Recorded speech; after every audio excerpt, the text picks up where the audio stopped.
네. 자, 우리 교재 202페이지를 보시게 되면은 우리 앞 시간에 이어서 전표 입력, 일반 전표 입력에 관한 것을 계속해서 하겠습니다. 네. 우리가 앞 시간에 이제 일반 전표 입력에서 가장 기본이 되는 출금 전표, 입금 전표, 그다음에 대체 전표란 무엇인가 하는 것을 우리가 입력을 하는 것을 우리가 정리했고요.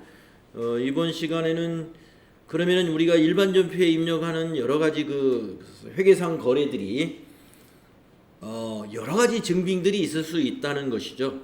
그래서 다양한 증빙 서류를 보면서 일반 전표 입력하는 것을 연습해보는 그런 시간이 되겠습니다. 그래서 202페이지의 그 필요 지식을 먼저 좀 습득하고 실습하도록 그렇게 하겠습니다. 자, 증빙 서류란 무엇이냐? 네. 증빙 서류. 네, 거래를 증명하는 서류라 이런 얘기죠. 이런 거래가 있었다. 회사의 업무로서 지출한 비용이 이것이 지출된 사실이 있다 하는 것을 증명해주는 서류가 바로 증빙 서류라고 하는 것입니다. 한번 내용을 읽어볼까요? 기업은 경영활동 중에 벌어들인 수익에서 지출한 비용을 차감하여 나오는 이익에 세법에서 적용하는 세금을 납부해야 한다. 그렇습니다. 그래서 우리가 벌어들인 수익도 빠짐없이 신고해야 되고 또 지출한 비용도 이건 빼뜨리면 기업이 손해보는 거죠. 네. 그래서 지출한 비용 역시 빠짐없이 잘 기록을 해둬야 되겠죠. 그래서 우리가 이 정부에서 관심을 갖는 것은 기업의 수익과 지출을 잘 기록한 장부를 가지고 얼마만큼 이익을 냈느냐, 그 이익에 대해서 세금을 과세하거든요. 그래서 수익에서 비용을 뺀 이익에 대해서 우리가 세금을 납부하게 된다는 것입니다. 이때 인정되는 비용에 대해서 이 회사가 지출한 비용을 인정을 정부가 해줘야 되잖아요.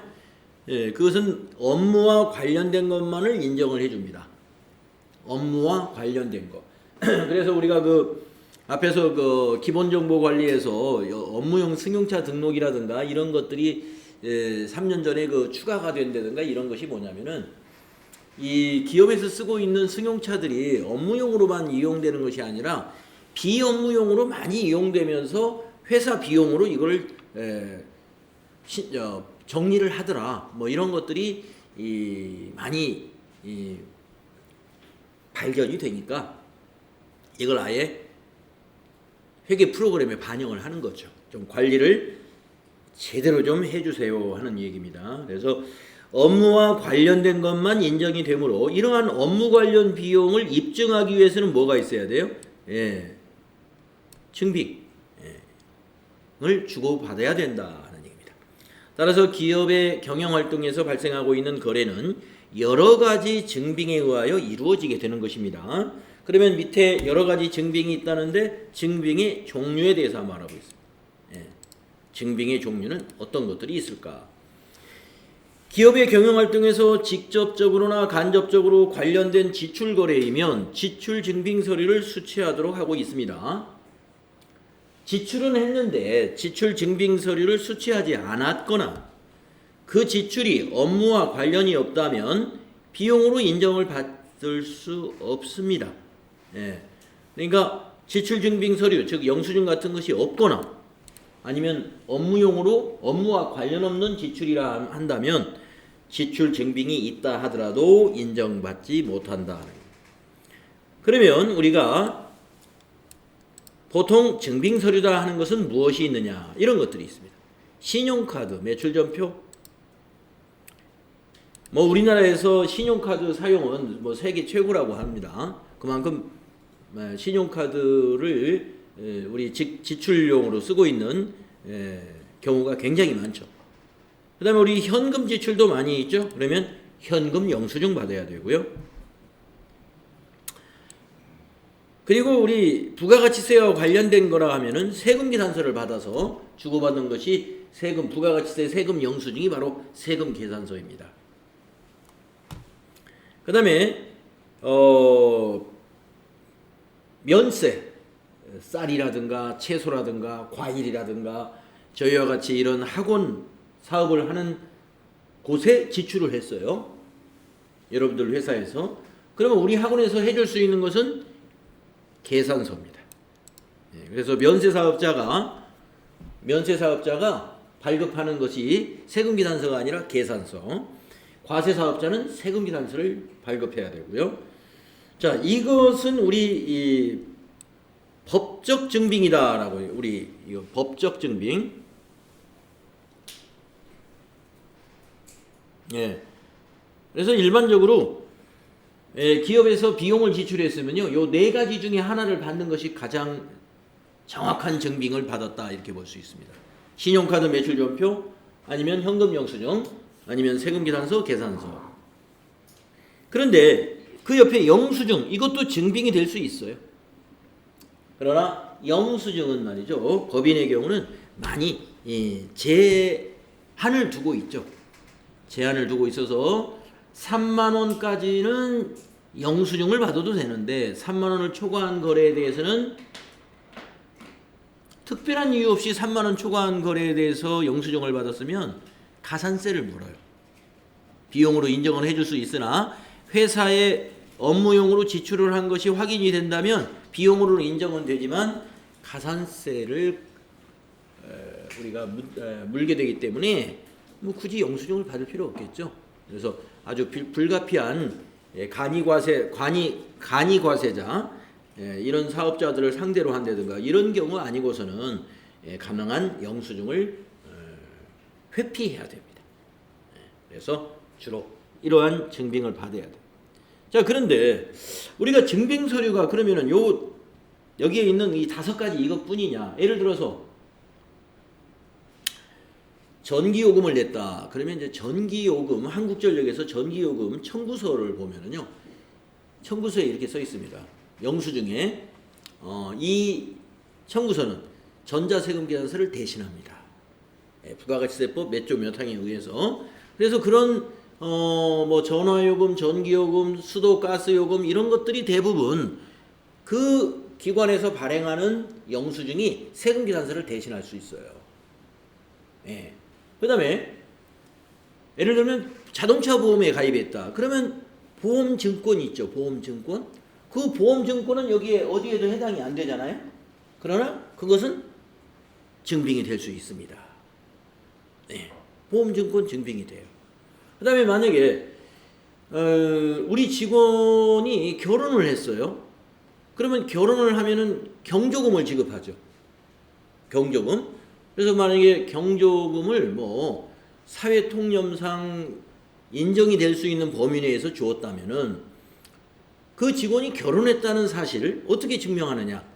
청첩장 같은 게 있겠죠. 청첩장. 그게 증빙으로 인정이 됩니다. 예를 들어서 결혼 축의금을 주고 그 직원에게 아무개 씨 이거 축의금 받았다는 여기 뭐 영수증 하나 해주세요. 이거 사회통념상 그건 말이 안 되잖아요. 거래처도 마찬가지고. 만약에 거래처에 영업부에 거래처에 집안에 무슨 행사가 있어서 우리 회사에서 경조금을 주기로 해가지고 줬는데 주고 나서 이거 받았다는 영수증 좀 해달라고. 어떻게 그렇게 할 수 있습니까? 사회통념상으로 그런 것은 영수증이 불가능하죠. 이런 것들이 다 이렇게 그런 무슨 행사 초대장이라든가 이런 것으로서 대신할 수가 있어요. 네. 그래서 그러한 증빙들을 우리가 추가적으로 더 있다는 거 알아두시고요. 여기 4개, 하나, 둘, 셋, 넷. 제가 여러분들 부가가치세 이제 아직 안 배웠지만 나중에 부가가치세 이론 배우고 나서 여러분들 부가가치세 그 NCS 평가 또 보잖아요. 엊그제 본 거는 재무회계 이론 시험 본 거고요. 나중에 부가가치세 시험 볼 때 제가 뭐 어떤 문제를 하나 내냐면 법적 증빙을 아는 대로 쓰시오 하고 네모 4칸 만들어 놓을 거예요. 그건 여러분 요거 다 쓸 수 있으면 돼요. 잊어버리지 마세요. 신용카드 매출전표, 현금영수증, 세금계산서, 계산서. 법적 증빙이다. 자, 그러면은 이제 증빙이란 무엇이고 왜 증빙을 갖춰야 되느냐? 비용으로 인정받으려면 증빙을 갖춰야 된다. 이것이 중요한 겁니다. 비용으로 인정받으려면 증빙이 있어야 된다. 그리고 증빙에는 이런 것들이 있다. 자, 그러면 한번 증빙을 보아가면서 우리 지난 시간에 이어서 계속해서 일반 전표 입력하는 연습을 한번 해보죠. 자, 203페이지 가시면은 돌잔치 초대장이라는 증빙이 하나 있습니다. 돌잔치 초대장. 자, 옆에 거래 내용을 보니까요. 2월 11일 날 상품 매출거래처 멋쟁이의 영업부장 자녀 돌잔치에 현금 10만 원을 지급해 줬대요. 그러면 여기다 분계를 먼저 한번 써볼까요? 분계. 네, 분계 한번 써보겠습니다. 자, 거래처 영업부장의 자녀 돌잔치에 우리 회사가 10만 원을 경조금으로 줬습니다. 그러면 우리는 비용 처리를 어떻게 하느냐? 비용 발생은 차변에 적어야죠. 이게 바로 접대비죠. 접대비. 매출거래처니까 800번대 판매관리비 접대비로 코드 선택을 해야 되고요. 금액은 여기 10만 원이라고 그랬으니까 금액은 10만 원 그대로 쓰십니다. 10만 원. 자, 대변은 뭐가 될까요? 현금으로 지급했죠. 그래서 대변은 현금 10만 원. 이렇게 분계 기록하실 수 있어야 되겠습니다. 그리고 우리가 앞 시간에서부터 지금 계속 연습을 합니다만은 거래의 결합 관계를 우리가 정리할 수 있어야 돼요. 거래의 8요소에 맞추어서. 그래서 차변의 접대비는 뭐예요? 비용 발생. 차변 요소 비용 발생 있다는 거 여러분 거래의 8요소 알고 있잖아요. 대변의 현금은 뭐죠? 자산 감소. 자산 감소. 그래서 비용 발생과 자산 감소로 결합된 이런 거래를 우리는 무슨 거래로 분류한다 그러냐면은 손익거래라고 한다. 손익거래. 이런 거래를 손익거래라고 한다. 그래서 앞 시간에 제가 여러분에게 그 전표관리 시험 문제에서 제가 5문제 그런 거 낸다고 그랬죠. 손익거래냐, 교환거래냐, 혼합거래냐 이거를 구분할 수 있도록 공부해 두시라고 했습니다. 앞 시간에 다 설명드린 내용이에요. 근데 지금 여기 우리 뒤에 네 분은 앞 시간을 다 빠지셨기 때문에 그 앞 시간 동영상을 꼭 보셔야 된다. 손익거래, 교환거래, 그 다음에 혼합거래 이거 구분하는 방법이 있어요. 그래서 이거는 거래금액 총액이 10만 원인데 그 총액이 다 비용 발생이기 때문에 이런 거래는 우리가 손익거래라고 분류하는 겁니다. 자, 그러면 수행 2번 이제 전표 입력을 한번 해보죠. 수행 2번 전표 입력. 자, 그러면 여러분 이 메뉴에서 회계 메뉴에서 일반 전표 입력이라는 요 메뉴를 말하는 겁니다. 자, 클릭하시고 날짜를 입력하는데요. 이번에는 2월 달이 계속되는 것 같아요. 그래서 2월 달 전표를 모아서 왕창 입력할 때는 월만 입력하시고 뒤에다가 일은 여기에 입력하지 않고 그냥 엔터 칩니다. 엔터 쳐가지고 여기에다가 입력을 해 나갈 거예요. 이거는 하루하루 입력하는 것이 아니라 2월 달 전표를 여러 건을 한꺼번에 입력할 때는 이런 방식이 더 편리하기 때문에. 자, 그래서 여기다 날짜를 입력하죠. 11일 날이죠. 11일 이렇게 입력하시면 됩니다.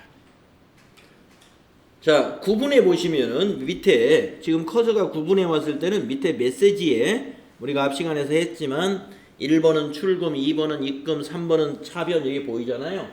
지금 이거는 현금이 대변에 가는 거래를 출금이라고 그래요. 출금. 그래서 이건 출금 전표로 한 줄로 입력하는 게 간단합니다. 그래서 1번 출금으로 하시고 9번에다 1번 입력하면 출금 전표로 바뀝니다. 출금 전표라는 건 뭐냐? 대변이 현금인 거래다 이런 얘기입니다. 그래서 대변은 완성을 했으니까 여기에 오는 계정 과목은 여기에 들어갈 차변 계정 과목을 입력하시면 돼요. 여기다가. 그래서 코드를 모르니까 접대비 한글로 코드에다 입력하면 돼요. 접대 두 글자 입력하시고 엔터 치시면 계정과목 코드 도움창이 나옵니다. 자, 우리가 접대를 하더라도 상품 매출 거래처를 접대했으면 판매관리비요, 매입 거래처를 접대했으면 500번대 제조원가로 분류하는 게 원칙입니다. 자, 우리는 판매업이기 때문에 매입 거래처라는 거래처를 접대할 필요가 없어요. 그래서 우리는 여기 813번 전부 판매관리비로 처리하면 됩니다. 자, 813 확인.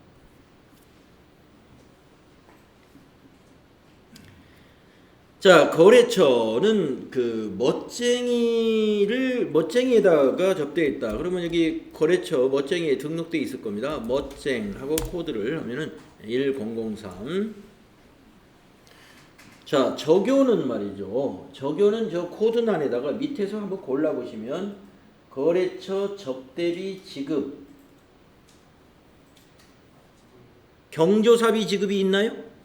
예, 거래처 경조사비 지급 10번이 좋겠네요. 자, 10번 입력하십시오. 10번 거래처 경조사비 지급. 그리고 차변란에다가 금액을 입력하시는 겁니다. 금액은 10만원이죠. 100 플러스 하면은 동그라미 3개 자동 입력되면서 빨리 입력되죠. 그리고 엔터 치면 끝납니다.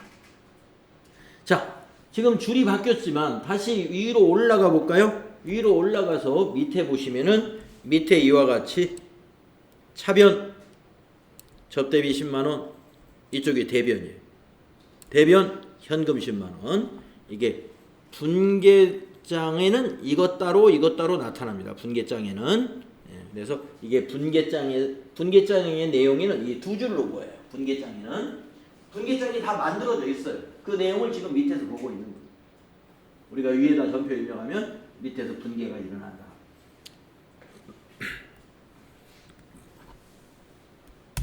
자, 앞 시간에서 분계장을 쭉 본다든가 이런 건 해봤으니까 계속 넘어가겠습니다.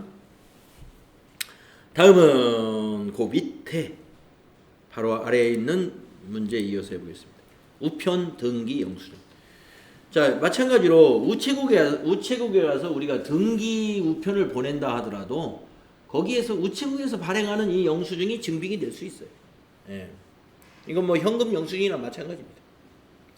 자, 거래처에 상품 매출 관련 서류를 발송하고 등기 우편 요금을 현금으로 지급했습니다. 현금 영수증이나 마찬가지예요. 현금 영수증이나 마찬가지. 자, 그러면 우리가 이 우편 요금 같은 경우는 면세기 때문에 여기 부가가치세가 없습니다. 부가가치세가. 그래서 일반 전표에 입력을 하는 거고, 부가가치세가 있는 거다 그러면 어떻게 해요? 부가가치세 신고 때 매입세 공제받아야 되니까 매입 매출 전표에 입력해야 된다. 자, 그래서 이거는 일반 전표 그냥 입력하면 됩니다. 자, 밑에 분계를 한번 써볼까요? 자, 서류를 발송했습니다. 등기로. 그러면 이건 비용이 발생했는데 차변에 비용 발생 기록하는 거죠. 이게 바로 통신비죠. 판매관리비 중에 여러분 통신비 기억나시죠? 금액은 4,000원. 대변은 현금으로 지급했으니까 현금이겠죠. 현금 4,000원. 거래 후 결합관계를 적어라. 그러면 이것도 마찬가지로 차변의 통신비는 비용 발생이요.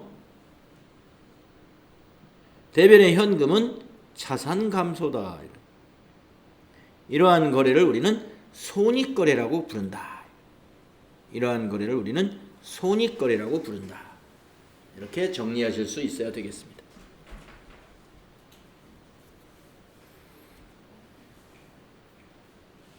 자, 그러면 수행 2번을 해보겠습니다. 전표 입력하라. 출금 전표로 또 한 줄로 입력하면 되지요.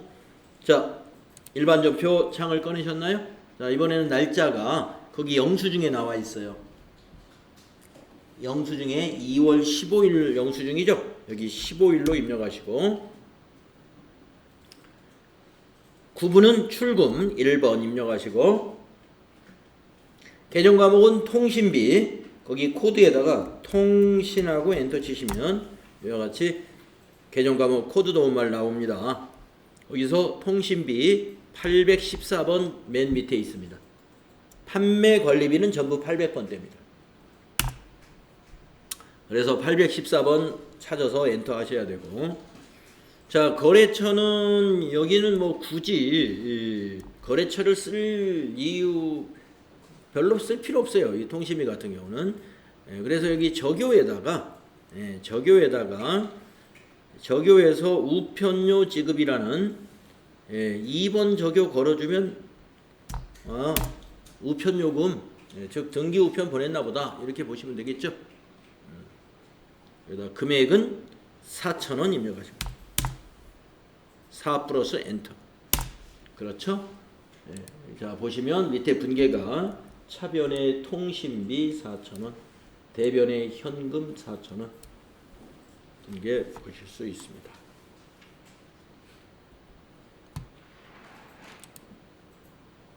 잘 따라 하셨죠? 네. 네. 나중에 부가세 신고할 때 네. 부가세가 있는 거고 없는 거고 지금 여기서 안 보이잖아요. 여기 영수증에 보면 없죠, 부가세.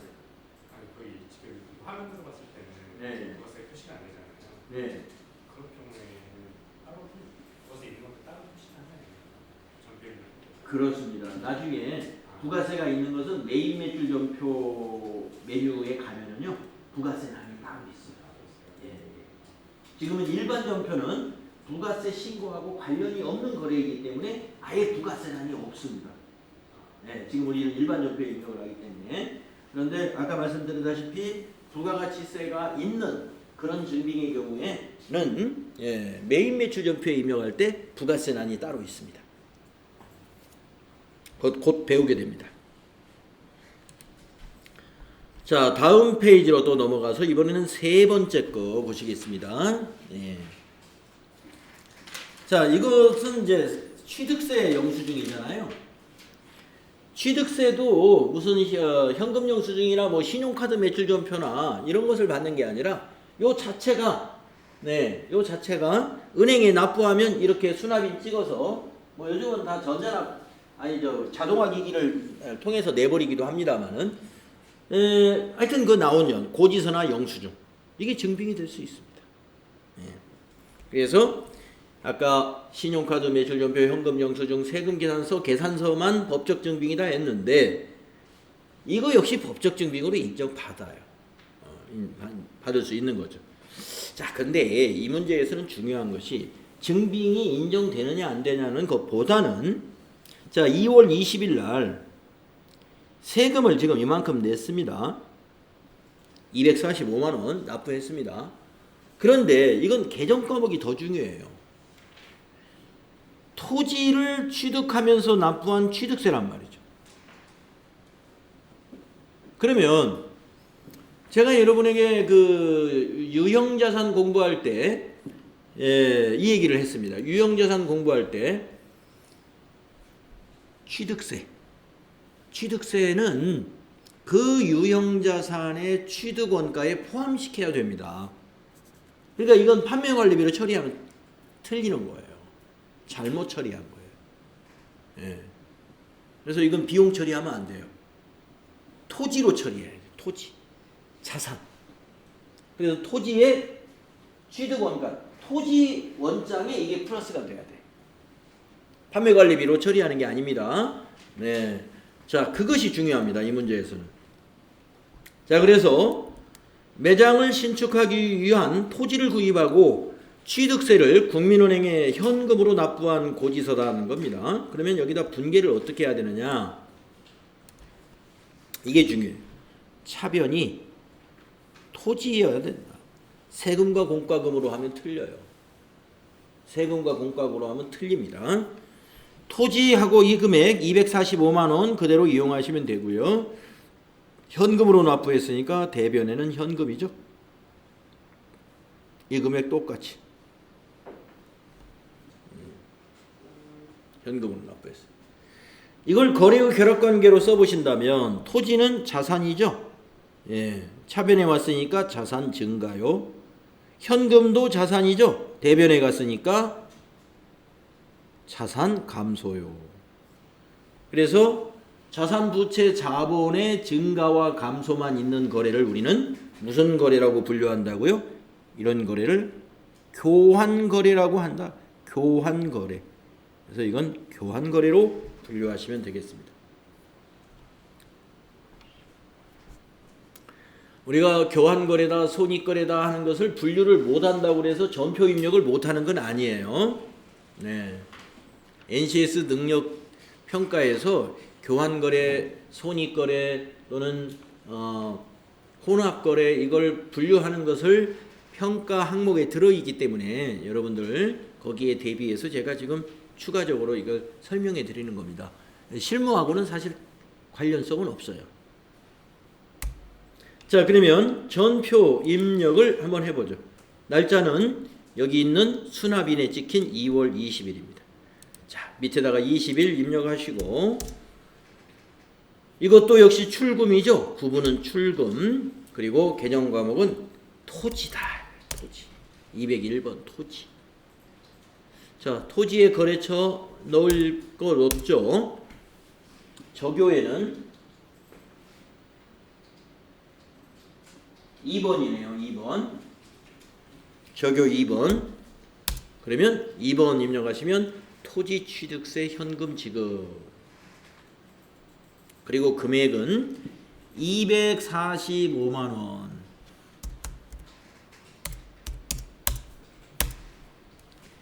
그래서 이 245만 원 다 입력을 해야 돼요.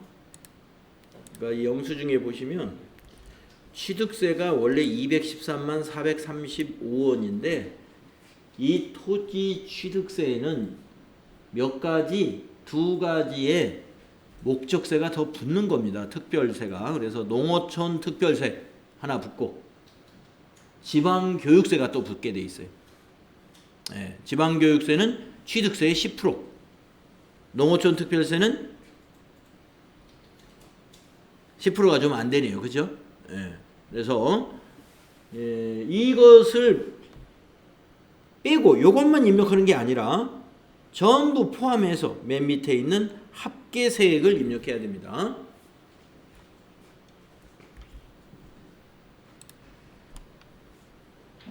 네, 그래서 취득세 영수증을 우리가 증빙을 한번 봤고요. 그 다음에 4번에 보시면은 우리가 출장 품위서 같은 것도 증빙이 될 수 있어요.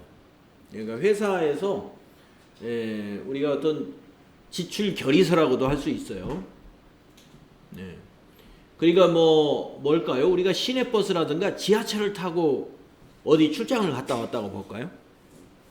지하철 타고 영수증 어떻게 없잖아요. 내 거 교통카드로 이렇게 자기 개인 교통카드로 이렇게 쓰는 건데 그런 것은 그러면 이 직원에게 진짜 이거 직원한테 정말 시내 교통비 오늘 12,000원 지급한 게 맞느냐? 그 증빙이 뭐냐?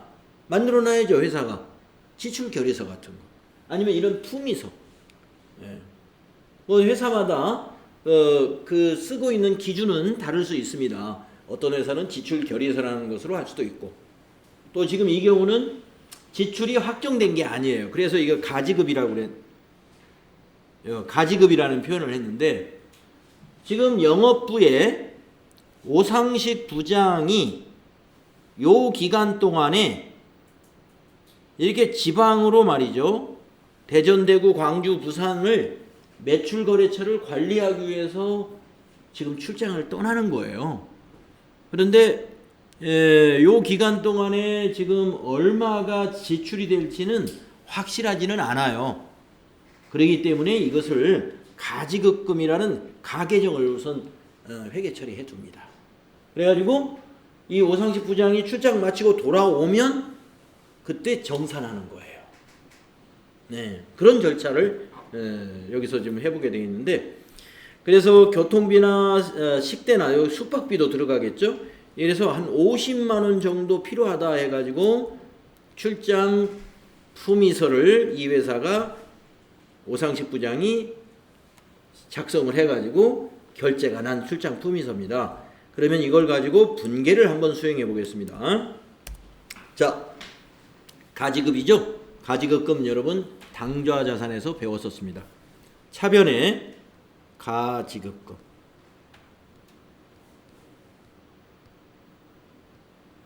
가지급금 50만 원이 되겠고요. 대변에는 현금으로 지급했으니까 대변에는 현금이 50만 원입니다. 현금이 50만 원. 그런데 이 가지급금은 직원이 오상식 부장 한 명만 있는 게 아니라 여러 명이기 때문에 개인별로 관리를 해줘야 돼요. 그래서 가로 열고 오상식, 즉 전표에는 거래처를 꼭 개인별로 관리를 해줘야 됩니다. 가지급금은 누구에 대한 가지급금인지 개인을 거래처로 등록하는 거예요. 네, 그거 중요하죠. 여러분 전표 입력을 한번 해보겠습니다. 이거 거래 후 결합관계 한번 써볼까요? 거래 후 결합관계 가지급금 자산 증가, 그렇죠? 현금 자산 감소. 따라서 이것도 교환거래. 네, 교환거래. 자, 그러면 전표를 입력하도록 하겠습니다. 자, 출장 품위서 작성한 날은 2월 23일입니다. 그래서 전표도 2월 23일 입력하시고 출금 현금으로 지급했으니까. 자, 그리고 가지급금 코드에다 가지 하면 134번 가지급금. 자, 거래처를 오상식으로 넣어줘야 돼요. 코드로 오상 엔터. 우리가 거래처 등록에 3001번으로 오상식 거래처 등록을 해놓았었습니다. 네, 그래서 코드란에다가 오상하고 입력하면은 3001번 오상식 이렇게 자동으로 입력이 되죠. 그렇죠? 네. 자, 적요를 한번 볼까요? 밑에서 적요가 뭐가 있습니까? 업무 가지급금 지급 2번 적요 쓰시면 되겠네요. 2번 적요 코드에 2하고 엔터 치면 업무 가지급금 지급. 자, 차변의 금액을 입력합니다. 50만원. 네, 이렇게 하시면 돼요. 이제 밑에 보시면은 차변의 가지급금 50만원, 대변의 현금 50만원. 이렇게 되더라.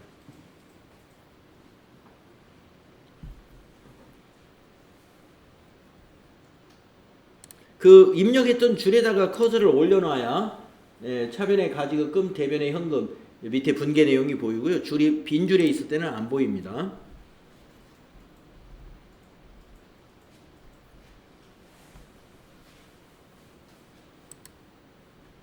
자, 그 다음 페이지 205페이지에 가면은요 급여대장이 있습니다. 급여대장. 급여대장이 증빙이 되는 경우가 있습니다. 예를 들면 직원들에게 급여를 지급했다. 네. 누구에게 얼마 줬는지 어떻게 확인해요? 급여대장밖에 증빙이 없죠.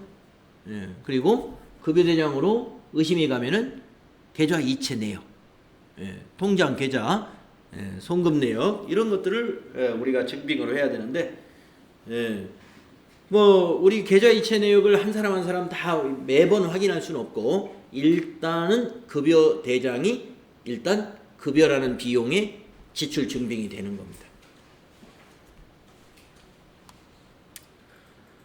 자, 그래서 지금 급여대장이라는 자료가 하나 있고요. 그 밑에 보면 보통예금 거래 내역에 찾으신 금액, 즉 통장 거래 내역도 여기서 증빙이 될 수 있어요.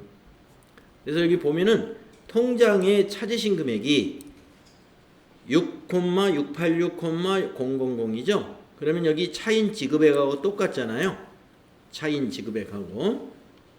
네, 그래서 여기서 우리가 분개할 건 좀 복잡해집니다. 급여는 자, 요 700만 원 이거다고. 그다음에 공제 금액의 합계 이거다고. 예. 이것을 어떻게 정리하냐면 요 700만 원은 급여예요. 급여. 그래서 차변에 차변의 급여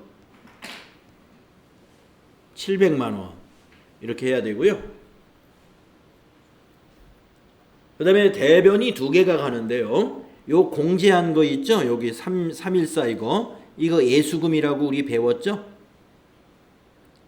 부채 배울 때 예수금은 급여 지급 시 공제하는 거, 이게 전부 회사에서는 부채예요. 그래서 대변의 예수금,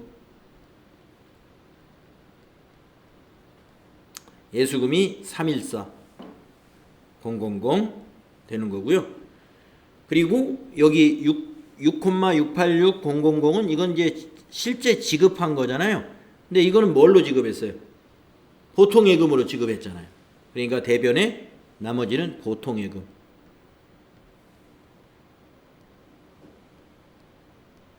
네, 보통예금이 6,686 이렇게 되는 거죠. 그래서 차변의 급여는 뭐가 돼요? 차변의 급여는 비용 발생이잖아요. 비용 발생. 대변의 예수금은 부채 증가. 부채 증가. 대변의 보통예금은 자산 감소. 자산 감소. 이런 결합관계 쓰실 수 있어야 되고요. 자, 거래금액 총액이 700만 원입니다. 그래서 거래금액 총액이 비용이거나 수익이면 이런 거래는 우리가 손익거래라고 분류하죠. 그래서 이 거래는 손익거래이다 이렇게 분류하시면 되겠습니다. 이 거래는 손익거래에 해당이 된다. 거래금액 총액이 700인데 700이 다 비용이니까 손익거래에 해당이 된다.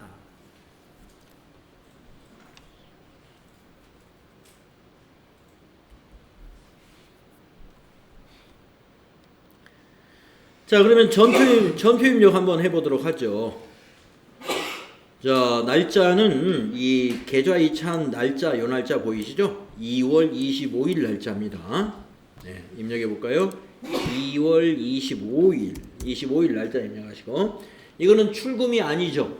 차변, 대변, 대체 전표로 입력을 해야 되겠네요. 자, 구분해서 먼저 차변부터 넣는다면 3번이 차변이죠. 자, 구분에다가 3. 그리고 계정 과목에는 급여라고 입력할까요? 네, 급여가 여러 개가 있는데 800번대 급여를 찾으세요. 801번이 있습니다. 네, 급여의 거래처는 넣을 필요 없습니다. 저교에는 밑에 저교 1번, 2번 해당되는 거 없는 것 같아요. 여기다가 2월분 급여라고 입력하겠습니다. 2월분 급여. 저교에 없는 것은 그냥 이렇게 코드 대신에 직접 타이핑을 하면 됩니다. 자, 차변금액 700만 원 입력할까요? 7 플러스 엔터. 7 플러스 엔터. 입력하시고, 다음에 대변 입력할까요? 자, 날짜는 25에서 엔터 치면 날짜는 그대로 복사가 됩니다. 이제 대변은 4번이죠. 그래서 구분해서 4 하면은 대변 입력이 됩니다. 예수금 하나 입력해야 되죠. 예수 두 글자 입력하시고 엔터 치면 예수금이 있고 부가세 예수금이 있고 이게 나눠져요. 그러면 254번 예수금입니다. 254 예수금. 자, 예수금의 거래처도 넣을 필요 없습니다. 자, 저교는 밑에서 코드에 아마 보면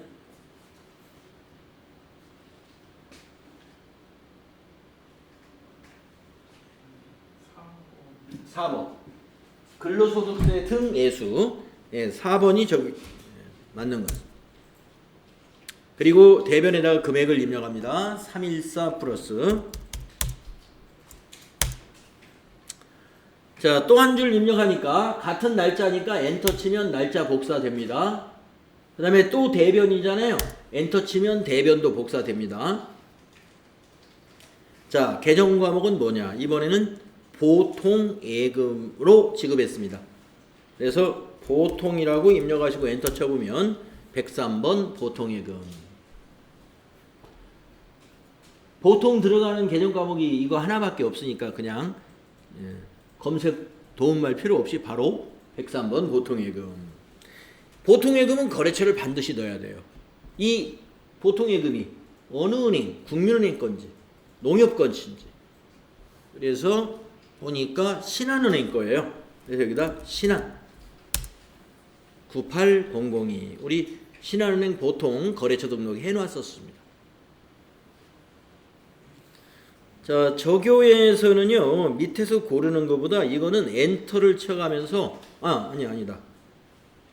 엔터 쳐가지고 2월분 급여 지급이라고 타자를 해야 되겠다. 2월분 급여 지급. 그리고 금액은 6686 플러스가 되겠습니다. 6686 플러스 하면은 668만 6천원 입력되죠.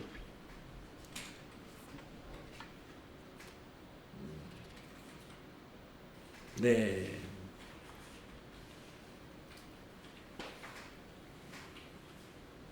잘 따라 하셨습니까?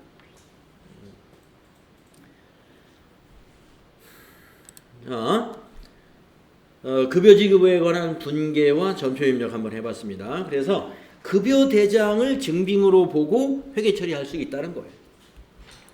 자, 다음 문제 요거 하나 하고 좀 쉬었다가 하겠습니다. 이번에는 6번째 출장 여비 정산. 오상식 부장이 이제 출장을 마치고 돌아왔습니다. 그러면 가지급했던 거 어떻게 해야 돼요? 가지급은 가계정이기 때문에 바로 가지급금 계정을 정리해야 됩니다. 자, 50만 원을 가지고 갔는데 오상식 부장이 와서 이렇게 품위서를 이렇게 작성했어요. 숙박비로 30만 원 나갔습니다. 교통비로 25만 원 썼습니다. 그러면 55만 원을 쓰고 왔다는 거죠. 55만 원. 물론 여기에 대한 증빙은 여기 지금 여비 정산서에 붙인 것을 보여주진 않았지만 원래 여비 정산서에 여기 숙박비도 영수증이 있을 것이고 교통비도 뭐 KTX 같은 걸 탔으면 영수증이 있습니다. 없는 뭐 택시비라든가 시내버스비라든가 지하철비 같은 거는 증빙이 필요 없지만 증빙이 있는 것은 여기다 붙였을 거예요. 근데 붙인 거는 여기서 지금 안 보여줄 뿐입니다. 자, 아무튼 55만 원을 쓰고 왔습니다. 그러면 출장을 마친 오상식 부장의 여비정산 내역을 받고 차액은 현금으로 지급했대요. 여기다 분계를 한번 써봐라 이랬습니다. 분계를 한번 써봐라. 자, 한번 써볼까요? 자, 이 55만 원 숙박비하고 교통비를 모두 여비교통비로 처리하면 돼요.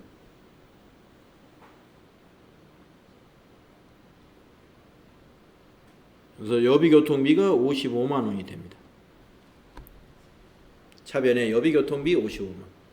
자, 대변은 가지급금을 정산하는 거잖아요. 그러면 가지급금. 누구 거? 오상식 거. 오상식 거. 얼마? 50만 원. 그러면 5만 원이 차이가 나죠. 그 5만 원은 현금으로 지급했다고 그랬죠. 현금 5만 원 이렇게 하면 됩니다.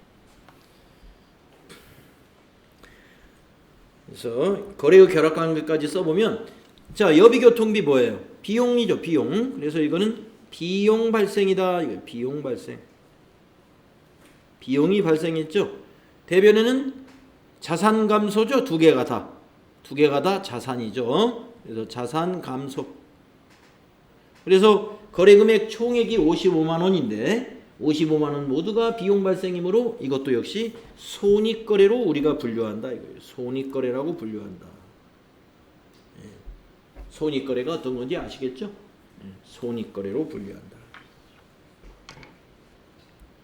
자, 그러면 전표 입력을 해 봅시다.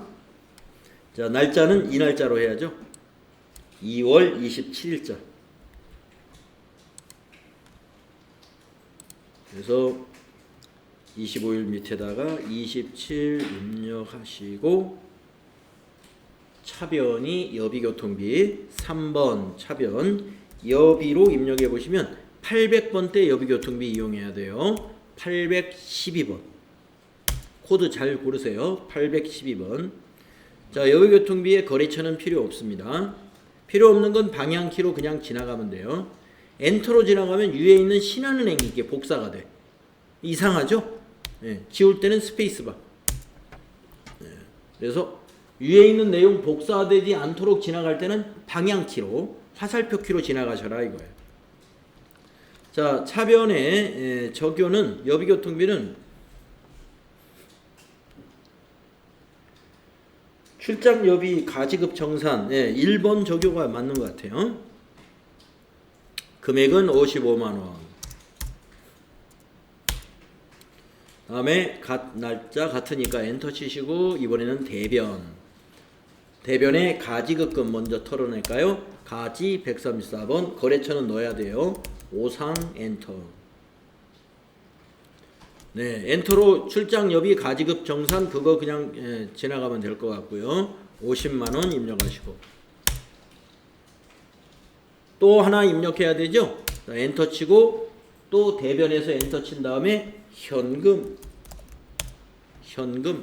101번. 네, 현금도 거래처 필요 없습니다. 방향키로 지나가시고 이것도 출장 여비 가지급 정산 엔터로 복사하면 될 것 같아요. 5만원 이렇게 입력하시면 네, 거기 클릭해 보면 밑에 차변의 여비교통비 55만원 대변의 가지급금 50만원에 현금 5만원.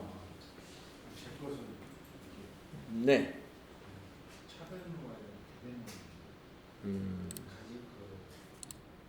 네. 어떻게 잘 따라 하셨나요 이제? 그래서 현재 여기 만약에 지난 31일 날 결석을 안 하신 분이다 그러면은 31일 날 결석을 했으면 여기 현금 잔액이 안 맞아요. 예, 그 전표 앞에 거 빠진 게 좀 있으니까 31일 날 여러분이 빠지지 않으셨다라고 한다면 이 금액이 똑같습니다. 예, 현금 잔액이 11838,000. 그 31일 날 우리 결석하신 분들이 많아서 이 금액이 틀릴 수도 있어요. 예. 오늘 것만 일단 잘 정확히 따라오셨으면 돼요. 네, 이렇게 해서 우리가 지금 일반 전표 입력하는 연습을 꽤 여러 개를 해봤습니다. 우리 10분간 쉬었다가 다음 시간에 다음 페이지부터 이어서 또 하도록 하겠습니다.